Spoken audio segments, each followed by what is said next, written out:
Welcome to a special edition of the Darden Admissions Podcast. I'm your host, Brett Twitty, and you are listening to a new episode. In this episode of the podcast, we continue our ongoing spotlight on learning through the case method with a conversation with three second-year students from our Executive MBA Class of 2023, John Forbes, Searles, and Allan Barmak. If you have questions about what it's like to learn through the case method, how students prepare for class, the impact of this learning experience, really, the list goes on, you have come to the right place. So without further ado, here's my conversation with John Forbes, Searles, and Allan Barmak. John, Allan, welcome to the podcast. Thank you. Happy to be here. Well, it's great to have you here. I cannot believe this. You were in quarter 10. How does it feel, John? How does it feel to be at pretty much the last part of the program, right at the very end? It's really bittersweet, honestly. Like the program has really been a huge joy and a highlight over the past couple of years, and so happy that I've gotten through it and I'm getting to the end of the grind. But yeah, bittersweet that this is the last OGR. Allie, how does it feel? I think John framed it perfectly. I mean, it is a lot of work, but I feel like I've come away with some expanded horizons, relationships, friendships. So it feels both great to be in quarter 10. I feel a sense of achievement, but I better keep seeing all of my friends and classmates after graduation. I hear this so often from folks, like it starts to hit you that this is your last real time together as a group. Like you're going to see each other at alumni functions, reunions, et cetera, but not exactly in the same way as what you've been doing here. Allan, how does it feel? Very into the program. Yeah, same thing. It's amazing that I knew that Darden would make me a better business person, but what it's really done is make me a better person. Yeah, I've loved the relationships that I've built, and yeah, echoing what Aly and John said, I'm gonna miss these weekends because yes, class is a ton of work leading up to OGRs, ton of work reading the cases, but I mean Friday nights, Saturday nights, going out with the group, I'm gonna miss that. All right. Well, so appreciate your coming on the podcast. And the purpose of today's conversation is talk about the case method and learning through the case method. But before we get there, let's talk a little bit more about you. So Allie, tell us about you. Who are you? What's your background? It's nice to meet everyone. I'm Allie, and I am based in Washington, D.C. I'm a consultant in the tech strategy space for PwC, and I've been in that world for about 10 years now.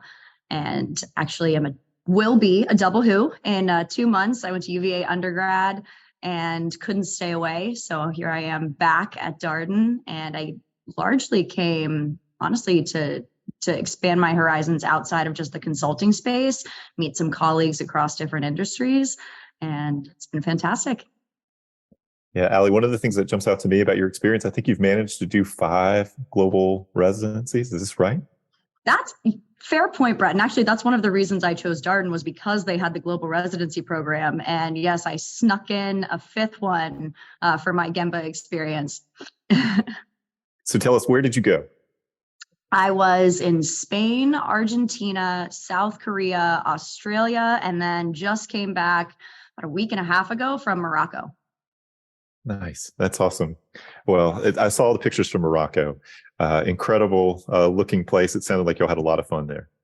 Yes. Through Darden, I have managed to visit 2 brand new continents, Australia and Africa, for the first time in the last 2.5 months. Excellent. Allan, tell us more about you. Who are you? What's your background? So I also will be a double who, and actually that's where my story started. I'm a sales guy. I had an internship 4th year of UVA at Sprint, and my mentor asked me what I'm going to do after graduation, and I said, well, I don't really know. I want one of those cool computer programming jobs that were hip in 1995. And she said, well, I have a Darden classmate that works for this company, America Online something or other. Why don't you call him up? And I called him up asking in January of my 4th year, asking if he had a cool computer programming job for me. And he said, no, I don't have anything. I called him every other week for 5 months and asking if he had a cool computer programming job. And then finally, week after graduation in May, I was sitting out on my parents' deck and he called me back and said, I don't have a computer programming job for you, but you're persistent and polite. Why don't you try sales? We're starting an online sales directory. And the rest is history. I've just been moving around to different technology sales jobs. I love technology, and now graduating Darden, I'm looking to leverage that to get back into the C-suite, and then focus on technology, AI, ML. I love all that stuff. Excellent. All right. And John, tell us more about you. Oh, it's really hard to self-identify at this point. I've made a huge shift from self-identifying really as an engineer. I went undergrad at Georgia Tech, studied aerospace engineering, worked on military jet engines for the start of my career, but was always interested in how were the business decisions being made. And so decided to pivot and go to business school, and ended up here at Darden, and then made a career pivot into banking. So working for Capital One now as a financial business analyst.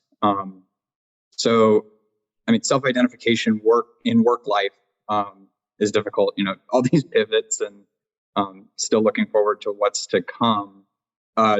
Personal life in Richmond, Virginia, love everything outdoors, hiking, fishing, camping, and motorcycle riding. Anything that gets me out of the house and on the trail or on the road. I also love Allan bringing us back to when days where the internet came on CDs and they were mailed to your house. So, thank you for that. No, when I started at AOL, I mean, first of all, it was great because it was like college, but I got paid $30,000 a year because it was the dawn of the internet, where they had ping pong tables and they rolled, birthday cakes every Friday. So that was fun. Well, Allan, talk to us a little bit more about your decision to pursue an MBA. How did you decide that you wanted to go back to school and do the Executive MBA program? Well, I always wanted to get my MBA. It's just work got in the way. I was enjoying what I was doing. I was moving up the ladder. I was a VP of sales for 15 years. And then when COVID hit, I figured it was now or never. It was a good time to take what I call a career pit stop. While things were slowing down a little bit, I wanted to give it a shot to get back, get my MBA. And the only place I ever wanted to go was Darden, because I love UVA so much. So I applied to Darden, got in, and I took a step down in my job because from VP of sales to individual contributor level, because I just wanted to make sure that I had the bandwidth to do both things well. I didn't think I could manage 20 people and get my MBA at the same time. And it's worked out great. I mean, I've done both things well, still doing my real job well and getting good grades at Darden. And now just looking to get back, like I said, back to the executive level. I'm looking at VP of sales, head of sales, and then eventually my career goal is CRO. And Darden has definitely given me the tools to do that, because I found that through most of my career, I was very reactive, whereas my boss would tell me, Allan, we need your team to sell $10 million or $15 million. And I could build a plan to sell $10 million, but I didn't know why that number was 10 million. Why isn't it 5 million? Why isn't it 15 million? So Darden has given me that strategic perspective on the all-encompassing, the 360-degree view of the business, so that I can really understand how to build a strategic plan for success and be a lot more proactive. So I'm looking forward to leveraging that out in the world. That's been one of the things that has come through. We just talked with the part-time students not so long ago about what they're getting out of the program thus far. And they all started talking about this big picture, being able to see how all the pieces fit together. What do you think about, what is it about your Darden experience, Allan, that's kind of helped you sort of widen your view, kind of understand things more at this enterprise level? Well, it's more, I think about the learning teams, and I'm going to say a character flaw of mine is that I always think that I can do things best, that I get very nervous relinquishing control to other people because I honestly feel that I could do it best. But here at Darden, I'm among 137 of the best. So it took a little time for me to trust people, but then I trust my learning team. But you have to trust your learning team to help you through this. You can't do it alone. And that skill is really has helped me develop as a, like I said earlier, a person, but also as a business person too, because I translated that into my work now and trusting people and knowing that they'll do their job. But it all started with, I was very anxious about having to trust my learning team, but I love my learning team. And I don't know what you all do. I know you and I have talked about it before, that there's some kind of formula for creating learning teams, but the six of us could not be more different as people or work experience, but I love every single one of them and I trust them with my life. Allan, I just want to say that I really appreciate that comment, and you're not alone in your character flaw. I think a lot of people at this level share that. I know I do, so that resonated with me while you were talking. Yeah, that is typically one of the growth opportunities for people when they come to the program, is you realize you can't do it all by yourself. I think people oftentimes will start early on, first quarter, trying to do everything all by themselves and working with their learning team, but really like kind of have much more of that individual mindset. And you very quickly have to, you realize you have to shift to the team mindset, that you have to ask for help in a lot of different directions. So I appreciate that comment as well. John, how did you decide you wanted to pursue an MBA, and what led you to the Executive MBA program? All right. So I decided to pursue an MBA completely by accident, in all honesty. So Darden is actually my second program. I did not complete the first one. I also accidentally enrolled for my first MBA program. So the company that I was working for had an employee-sponsored program, and I was looking for some information as something to do. And it was so easy to get into that I accidentally enrolled. They called me up, asked if I wanted to start classes the next week. And I said, sure. So I started my MBA journey that way, completely by accident.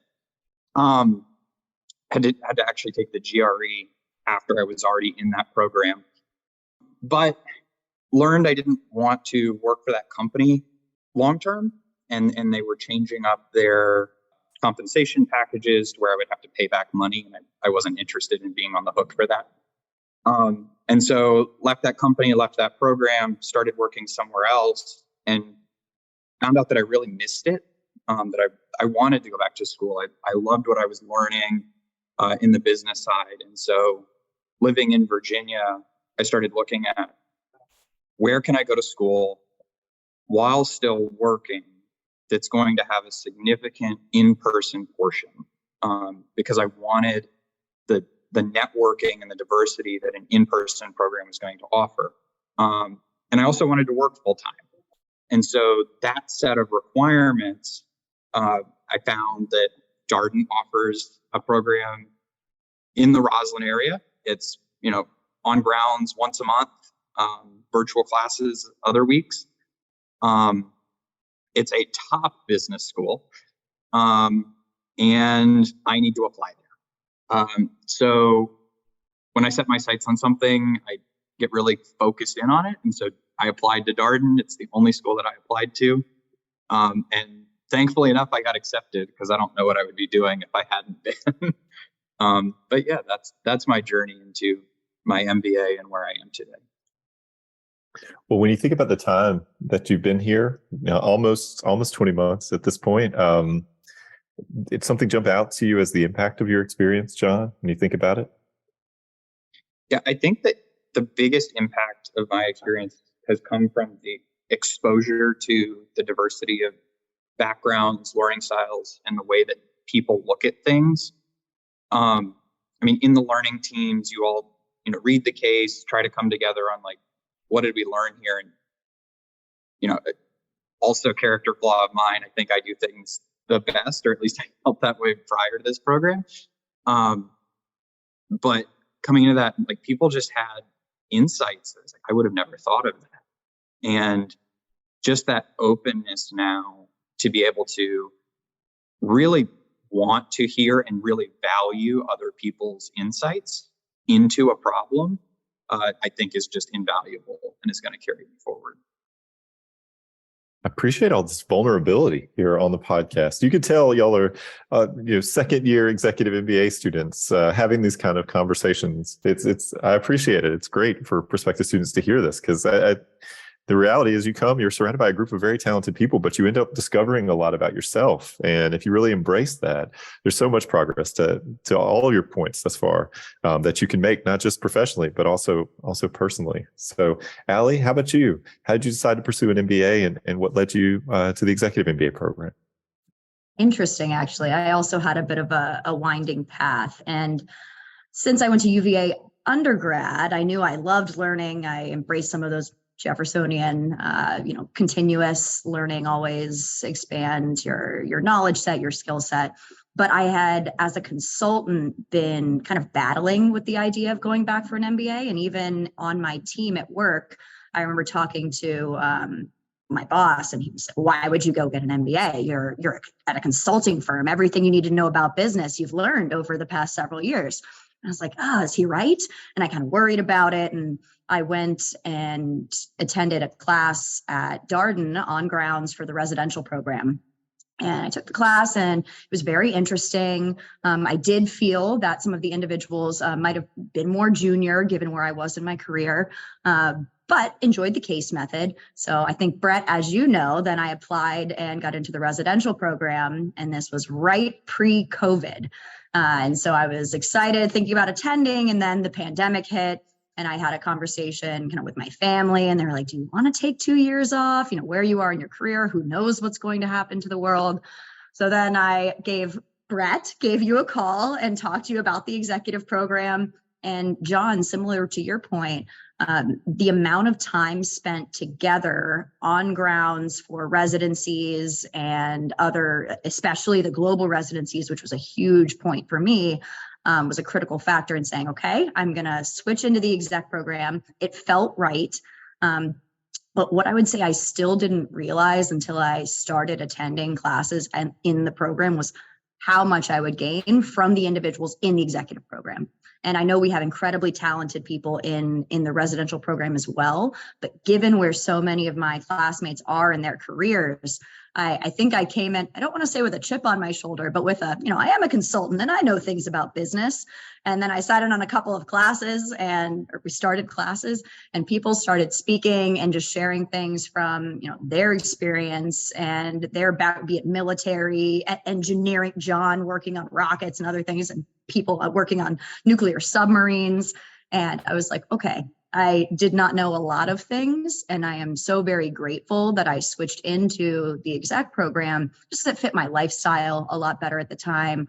And I managed to get a promotion while doing the exec program, so it kept my career kind of trajectory going. And that's kind of how I ended up here. When you think about the impact of the program for you, Aly, obviously it sounds like the exposure to other perspectives, but is there anything else that jumps out to you? I think a huge one is just how to interact with others and ask questions. And it's funny because you hear from either alumni or even some of the professors early on, and they're like, "Oh, ask questions. The one thing you'll learn at Darden is to ask questions." I'm like, all right, yeah, it's a case method. Everyone's asking questions, class participation, sure. But even in how you approach interactions, and I do, similar to John and Allan, feel like I've taken it back to my work. Some of the coursework we've done, I think of Ultimate Questions with Professor Andy Wicks, phenomenal class. And just some of the tactics I've learned for how to react to challenging situations or difficult scenarios, be it work, be it personal life, is unparalleled. Like, I did not expect to get that out of a business school program, how I personally interact with people. And that's probably the biggest impact for me that I want to keep practicing even after graduation, even after the program. So one more question before we turn our attention to discussing learning through the case method. But one of the things that I really want our prospective students to understand is, what's a weekend residency like? And it's been touched on a little bit at Fridays and Saturday nights, a lot going on. But one of the things that's interesting to me about the Executive MBA program, and John, you and Aly both have kind of mentioned the in-person component, is like, even though you're in Roslyn, and yes, it's a metro area and all this kind of stuff, you still have this kind of campus cohort feel because of the way that the weekend works. And so, Aly, I wonder, how would you describe what a weekend residency is like to a prospective student who maybe just learning about the program, just trying to wrap their mind around the experience? Not to sound too sappy and sentimental, but it feels a little bit like you're coming to hang out with all of your good friends.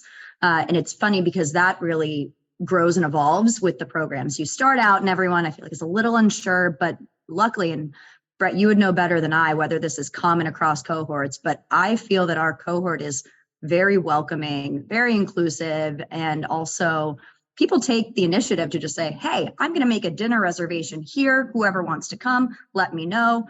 We also had the benefit of Courtney Marr in our group, who was our social liaison, social chair, and she would organize fantastic events in the district, which I think was wonderful, getting people exposure to, the city just a 10-minute walk away, but also when you're across the water, sometimes it's challenging to get into DC proper. So she would schedule events to bring everyone together. But going back to what a normal weekend residency is like, early on during core work, it starts out and everyone has a relatively similar schedule because you're split into the two different sections. So everyone is together from noon Friday to the evening, where we have usually a Friday Night Live, which is a fantastic event, and we'll cover different topics every single on-grounds residency, whether it's learning about the global residencies, or it's a networking fair, or I believe a career fair. We have employers coming tonight. Different every time, but a great way to engage and kind of meet with and mingle with your class and even other classes for the part-time or other executive program. And then Saturday, a lot of coursework. You start early in the morning, 8 a.m. until usually 4 or 5 or so. But don't worry, they will keep you very well fed. Lots of snacks, lots of lunch. And then there are usually lunch and learns and events that happen throughout the course of the day based on your interests, based on some of the groups and clubs that you've joined. And then Sunday, very similar, also early morning start, get done in the afternoon. And the difference, I would say, is near the end of the program, after a Sunday, people are like, oh, do we want to go across the street, grab some food together, grab a beer, grab a beverage. And it's almost like people don't want to leave. I'm speaking for myself. I know people get tired after the long day of courses, but once you get to know your class and start having some of these fantastic conversations within the classes, those conversations continue afterward. And it's not like at work when you go and you talk shop and it's the last thing you want to talk about. For me, a lot of the topics are, I want to keep talking. And it seems like my classmates want to continue engaging too. All right. Thank you for that excellent summary. That's outstanding. Allan, anything you would want to highlight about the weekend residency experience for people who are just learning about this part of the Executive MBA program? Well, yeah, actually, back to my point about leaning on your learning team, it's a lot of work leading up to the OGRs, to the residencies. It is just tons of cases because you're preparing for, versus normally on a normal week, you're maybe preparing for 2 to 3 classes a week because you have the online night classes. But at OGR, we're talking about, like Aly said, half day Friday, all day Saturday, all day Sunday, and then there's work that comes along with that. And there were times, especially in the first couple quarters, that there was just so much prep that we had to divide up the workload to the learning team. that, hey, two of us will read these cases and then report back to the others, and two will read other cases and then pair it up. But again, leaning on the learning team to get the work done, because some of those cases are 30, 40 pages each, and you've got 5 cases that are 40 pages each, and it's tough to manage all that with your real job, during the week. But then the good thing is that by the time you get to OGR, all that work pays off, and you're having, like Aly was saying, these interesting discussions. I love just the discussions that we have in class, mainly because the people are so smart and interesting. We have such a diverse background, but also that people are so respectful of other people's opinions. We've had classes where we've covered some serious topics that could be volatile or could set people off, but everyone respects everyone else's opinion, and it's so great to hear different opinions. And then you have that mix of also, so we're working hard pre-OGR, working hard during OGR, but then Friday and Saturday nights, it's just hanging out with your friends. And also, so Aly was saying everyone's accommodating, and it is great. We have a schedule. Our learning team, one of the women on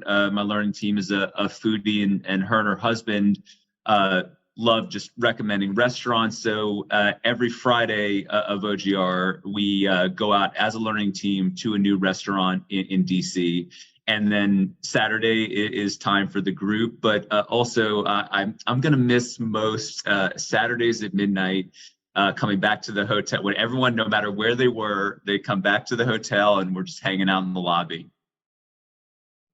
Yeah, I had this very surreal experience one time walking through the lobby at the Le Méridien where the students stay, and it's like 10 o'clock at night.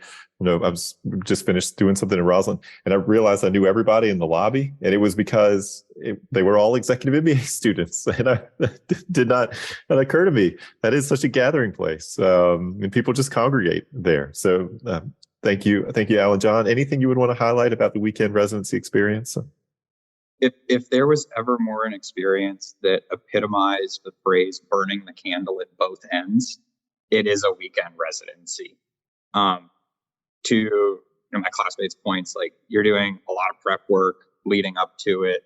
I mean, it is an absolute onslaught crash course of learning in 3 days. I don't understand how we can be thrown so much information. It's almost like the professors don't really understand that we're executive MBAs and we have full-time jobs based on some of the case reading and prep that they want us to do. But I love that challenge.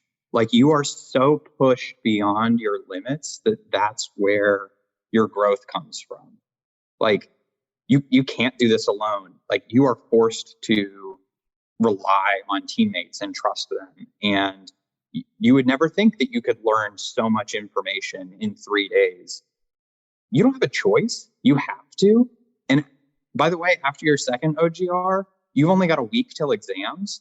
So you not only have to have the crash course to get all the new material, you have to synthesize it in a week and then be tested on it. Like, it's absolute insanity. But at the same time, by far one of the best experiences I've ever had. So I feel bad. Usually Mondays after OGRs, I'm taking an easy day. Like, I'm at work, but don't really expect any deliverables from me on that Monday, because I have to recuperate, but wouldn't trade it for anything. I like that idea, sort of responding to the challenge. I think that is something that I've heard from a lot of Executive MBA students. The program just expands your own sense of your capacity, like what you can do, right? Because you've done this thing that's very challenging.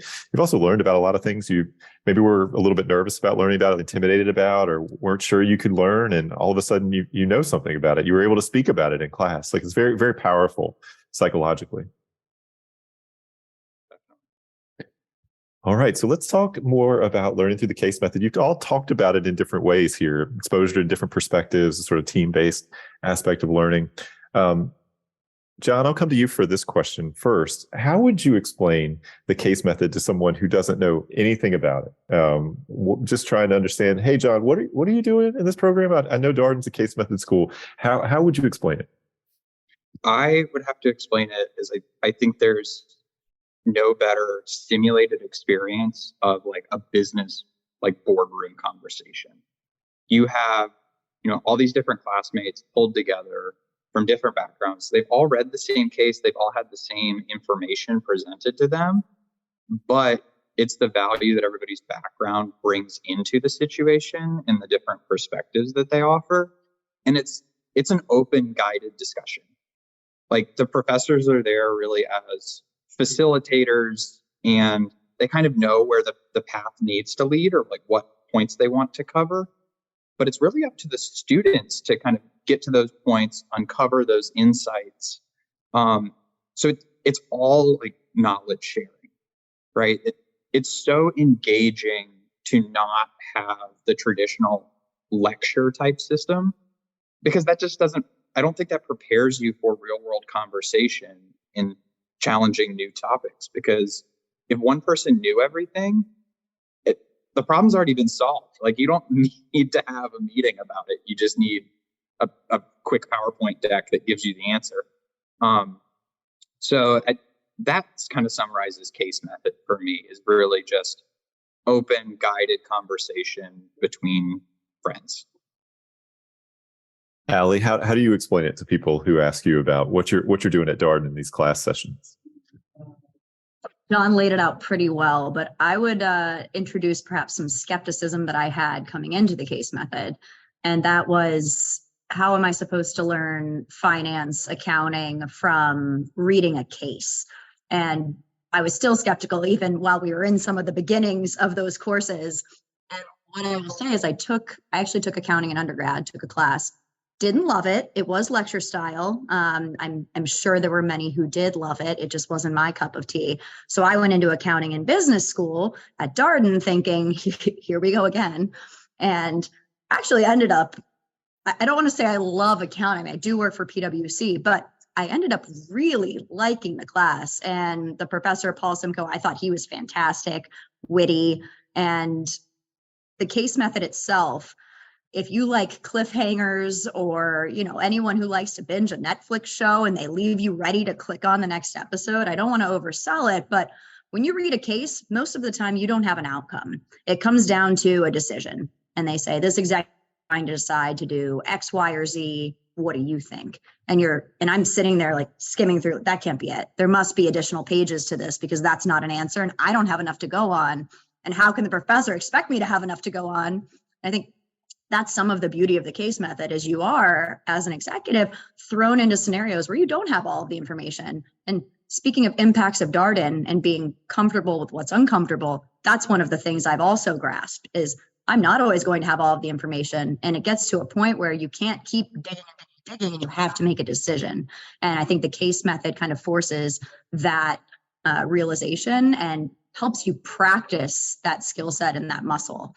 So for me, even in the areas where I thought you can't learn this from reading a piece of paper and then going into class where they're not giving me a lecture on how to find my weighted average cost of capital, you will be shocked. You can learn. Your classmates, John especially, I'm looking at you, will help teach you in the class, because many of them are going to have an excellent grasp given their finance background, their accounting background, and they teach you along with the professor. And somehow that comes across a lot better and a lot more, it sticks more than having someone speak at you for 60, 90 minutes. I appreciate your highlighting the skepticism. We're going to come back and talk about accounting and finance and what that learning experience was like, because that's the natural follow-up question from many prospective students is like, okay, I get it, but even for finance? And so, Allan, how do you describe the case method? What do you highlight about the case method? Yeah, so just to back up a little bit for people that have no idea what the case method is so we're given a story, a 5 to 10 page story about a business, and like Aly said, that they're facing a problem, and we're getting all these data points. And before class, we've got to read this before class. and come prepared to class to suggest a solution based on whatever the fundamentals of that class are. And I was intimidated at first by the case method because the challenge of the case method is that you're expected to come up with answers before you're taught the subject. But that's part of the learning process, is try to do it on your own, try to absorb the material. And I found that over the course of Darden, I'd read the case and I'd maybe understand 25% of the material. But then you go to class and like John said, we're having these discussions and people are coming from different angles as to their suggestions, and I'm learning it even more. And the teacher, the professor is telling us some more about it. So now by the end of class, I maybe understand 50% of it, and then we're doing some more work on it. And then we have the review before the final exam, and I understand 80% of it. But by the time we're ready for the final exam, I get it. But it's really, you've got to put the work in. It's intimidating to have to put the work in when you don't really have the knowledge of how to do it. But it is so valuable if you just try your best, get as far as you can. And then we have learning team meetings every week before to discuss the cases. And, like both John and Aly said, there's different people in the class, have different backgrounds, different strengths. So throughout the course of the program, we would lean on different people to help us with that particular topic. And it's, I'm a big fan of the Montessori method of learning. I've had all my kids in Montessori, where it's that you reinforce learning by teaching others. And it's a better way to learn it. And the case method is a lot like that through the discussions that we have in class. That is the first reference of to Montessori learning here on the podcast, a historic moment. Thank you, Allan. So you kind of introduced this a little bit. I want to talk about how y'all prepare for class. This is one of the most common questions. And how do you get ready for one of these conversations? So Allan, you laid out sort of a high level, but what does your schedule look like? How do you work with your learning team? How do you prepare for a case discussion? So on a typical week, we're going to have class on, especially with the cores, we're going to have class on Tuesdays and Thursdays. So our learning team decided that we were going to have meetings on Monday nights. So Monday nights would be the meetings to prep for Tuesday and Thursday classes. So over the week before, or between Thursday and Monday, we were responsible for going through the material and giving it our best shot. And personally, at the beginning, I started, I'd work my real job, 8 to 6, and then maybe have dinner and then study cases a little bit every day. But I just found it was too stressful. My day was just too busy. So what I moved into is I really did no Darden prep work during the week, and then did 4 hours on Saturday, 4 hours on Sunday, and that prepped me for the whole week rather than doing a little each day, because that way I also actually got to have a personal life, and I got to spend time with the kids and have dinner without, shoving it down for 5 minutes before class.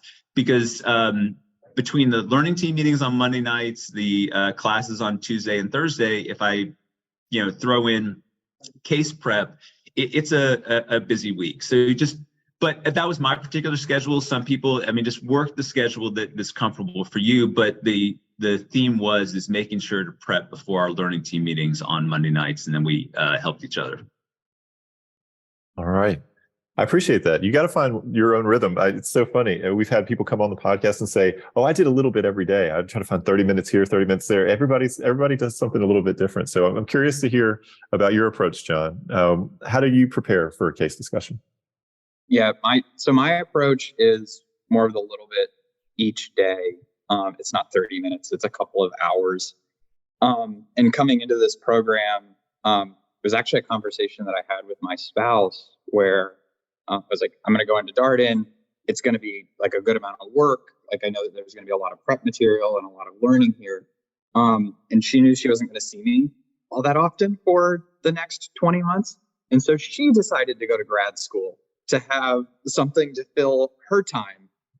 So yeah, during the week, we both kind of like lock ourselves in our little home offices that we made during the pandemic, and we work a full day, and then we study, and we try to get back together at 8:30 in the evening, just because that's the time that we had free to prioritize us. I like doing the prep during the week because then I get the weekend to chill out and relax. I can, nose to the grindstone Monday through Friday, but that weekend comes around, I need the time to recharge and do my own hobbies. But overall, like prep work wise, I always try to touch a case twice. So the first time is a read through. Just let me read through, I'll highlight. I'm better engaged in reading and understanding stuff when I'm like actively reading and highlighting things instead of passively reading where you get through a page and you're like, I don't remember any of what that said. So I do that. And then if there's calculations or there's always specific questions that kind of get asked to kick off the conversation. I go back to those the second time I pick up the case. So like, I've read it, I kind of understand what's going on. Now it's time to dig into details and get some answers out of this thing. And that's the method that I found that works for me. And in the learning teams, like I would do my first read through, I would have the summarization notes so that the people that I was sharing case notes with could participate in like the case facts conversations. And then the second time I would be answering those questions, doing some analysis to have like an Excel workbook or some kind of visual to share with my learning team as well. And when you were together as a learning team, did y'all divide up the cases? Did everybody bring something to the case? What was your approach within the team? Yeah, so dividing up the cases, learning team was 6 people in a weekend, came out to be roughly like 12 cases. And so about 2 cases per person. Some of them you would double up on depending on the length of it or people's skill sets. We tried to have it where everybody at least came into the learning team discussion having read a case. Like you could have just like skim read, passively read it. And so the people that were in charge of were assigned that case by our team would be doing the summary notes and doing like the real work. But everybody was familiar with what was going on because we all wanted to have read and have like a base understanding of the problem that was being presented. Excellent. All right, Aly, how do you prepare for a case discussion? Oh, Brett, don't make me follow John, who touches every case twice. Our learning team has, as I've said a couple of times, evolved along with the program. And we started out similar to John's team, dividing up the cases, and everyone would take usually around 2. And then we would try to split for finance, for example. Everyone would at least take one of those so we could all be building that skill. And then the one person, depending on what concept we were learning, would get relatively well versed in that.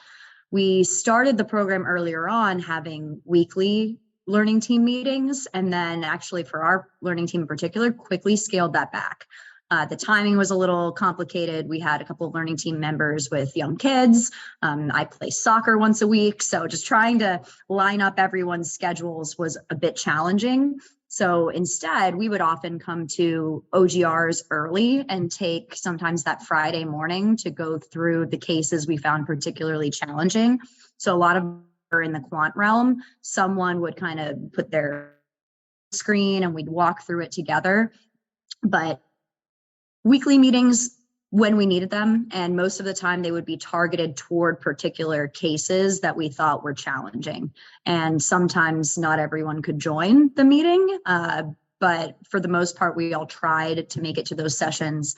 And then as the program evolved, like I said, we would meet during breaks on OGR or kind of fill each other in, or someone would give the case facts or an overarching view. And that worked for us. I think every learning team is very different. And this is something that you learn when you come to Darden and when you start engaging with everyone. Every learning team finds their rhythm and everyone has a different style. And so for us, it worked not to meet weekly. But I know plenty of people who would not trade that meeting for the world. So. I appreciate all the references to like finding your own lane, figuring out how to do this, and that there's opportunity for variation here. I think sometimes learning teams feel pressure to like, oh, well, what's the way that everybody else is doing it, and we've got to do it that way. And you've got 6 people with very different schedules, balancing a lot of different things in addition to school. So you have to find your own way as a team, and that typically takes a little while. One of the things that's interesting to me about where y'all are in the program, do you feel like you've gotten better at reading cases from where you started to where you are now? Aly, like, what's it like to read a case as a second-year student who's at the end of the program versus where you began? It's a great question, and it is different. I think I started out more similarly to John, where I was going line by line, very in depth, and I didn't have a good sense of how the discussion was going to go in class and how the professor was going to guide the conversation and take it. But once you've done this for, I believe you said 20 months now, you get a sense of, what they're going to ask, where this should go, and that I should have an idea of the decision of what I'm supposed to get out of it by the end of the course. So I read it a lot differently. Actually, I'm not sure if this is a cheat code that I'm allowed to share, but I will start by reading, like John said, the questions, and then sometimes the final paragraph of the case where it comes down to the decision.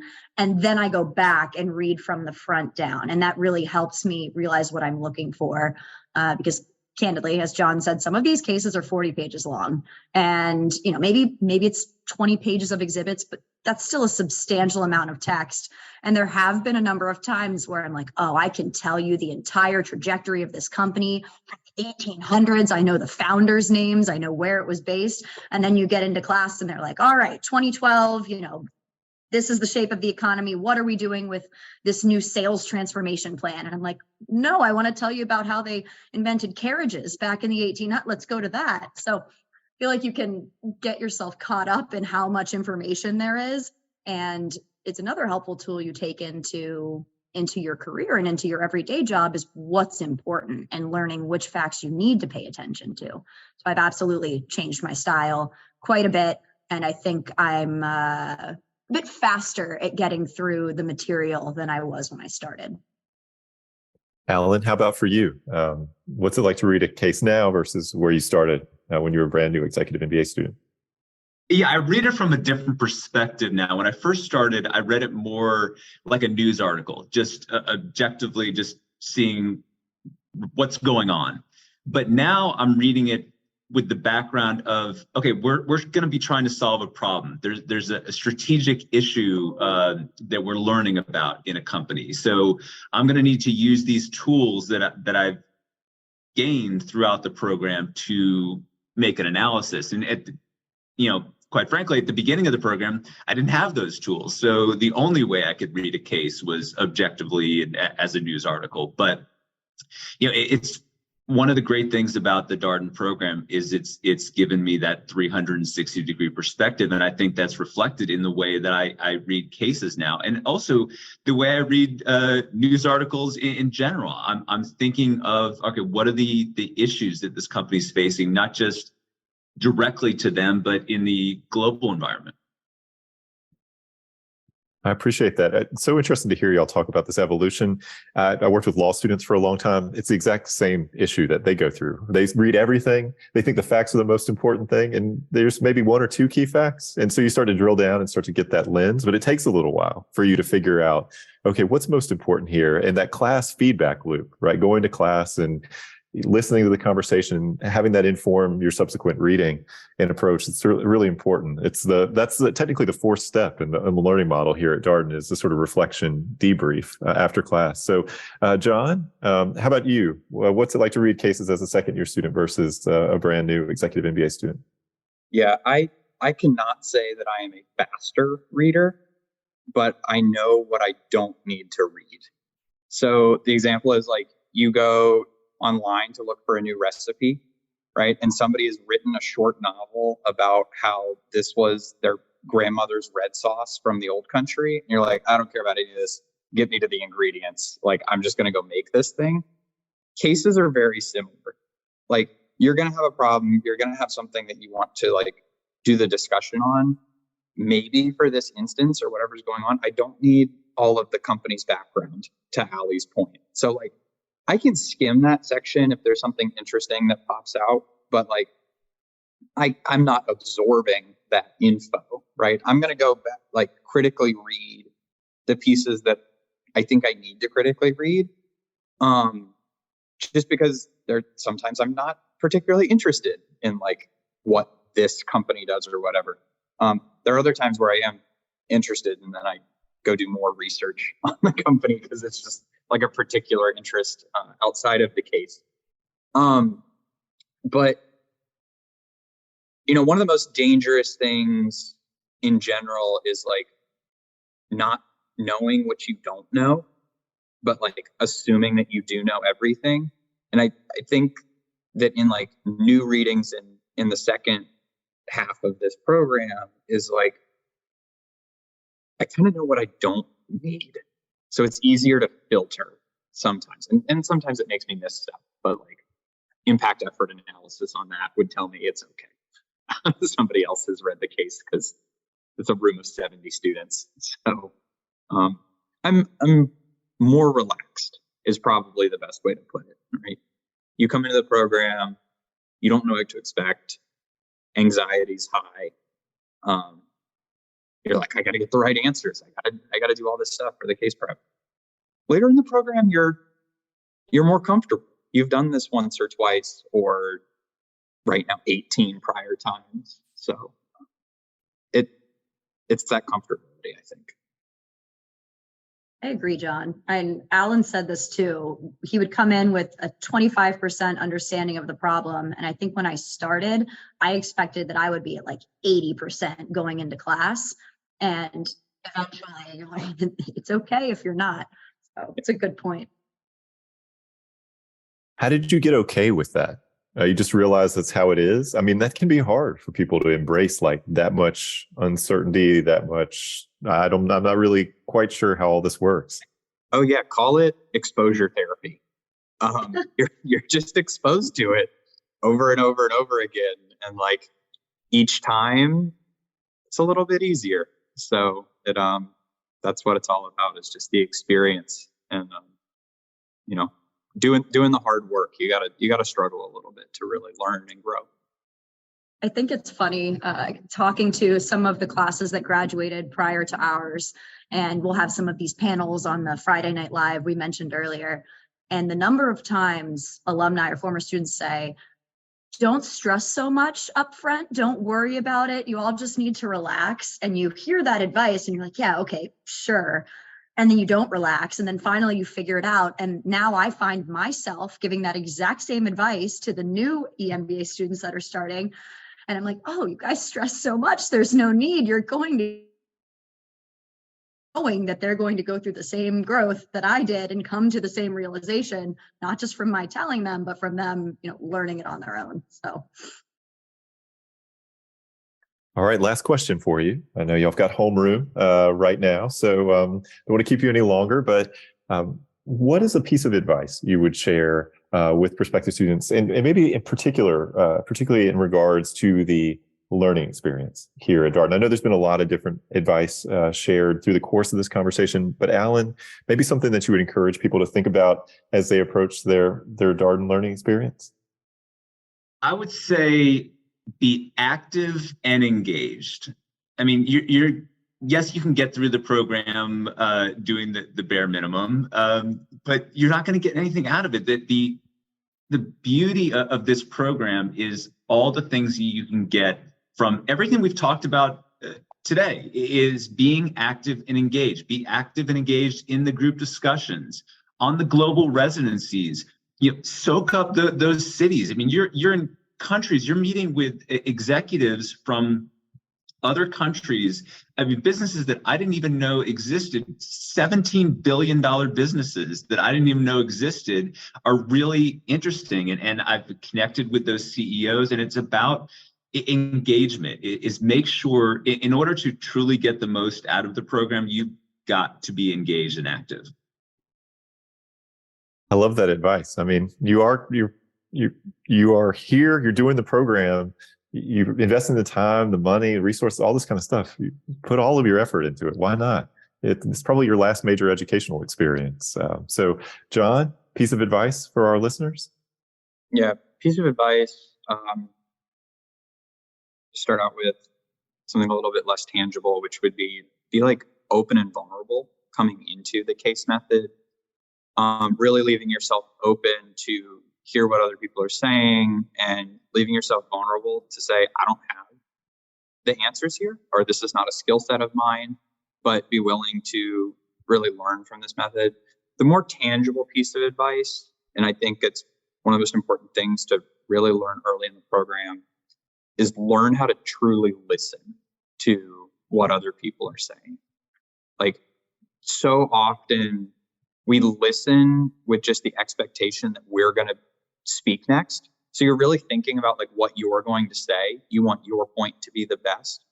And I now catch myself sometimes in conversations where somebody will be talking, they're making a really, really good point, but I'm not capturing it, or I'm not like intently listening to it because I'm just trying to figure out what I'm going to say next. And then I miss the point. So like, it's really helpful to me actually in like the guided case discussions, in that the professors are very mindful of picking around the room and making sure multiple people have times to talk, because it's forced me to sit back and just listen to what's being said around me. Because I've already spoken, I don't need to speak again. And I can just learn. So if you're listening, you're learning, and that's the piece of advice that I would give. I love that. All right, Aly, a piece of advice you would share for our listeners about the learning experience here at Darden? I think John's piece is a nice kind of transition into what I was going to mention, and something I wish I had taken to heart when it was given to me as advice coming into the program. And that is around participation. And I would say the listening participation that John just touched on. So you come into the program and the professors explain that there's a portion of a portion of your grade that is attributed to class participation. And I think hearing that and coming from a mindset of, oh, I need to get, a top grade, I need to do well, like this is what I'm here for, I'm getting a report card, and kind of putting myself back in that frame was not a mistake, but a learning opportunity for me. Is you don't need to have that mindset. And even if you go an entire class and you don't have anything, maybe material to contribute, but you're sitting there and you're soaking it in, and others are making commentary, that's okay. You don't have to talk in every class. And if you end up getting a different grade, then maybe that's okay. The program is not, well, for me, I'll say the program is not about getting top marks in all of your classes. It's about what you're gleaning from each of the conversation. Allan touched on it too. It's about active engagement, participation, and listening to your classmates around you.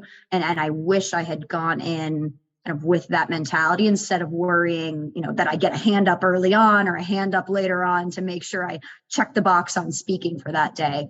Because you would be probably astounded to know that, someone in the classroom is probably just, waiting for a moment when they have something, a gem to add. And it happens a lot that I've had individuals who don't participate for, much of that particular course. And at some point, maybe in a later class, they raise their hand and you're like, oh, that was absolute genius. Like, that's amazing. And wonder if they would have participated earlier if I didn't have my hand up or something like that. So I think that was just expounding upon John and Allan's advice, but that's what I would land on.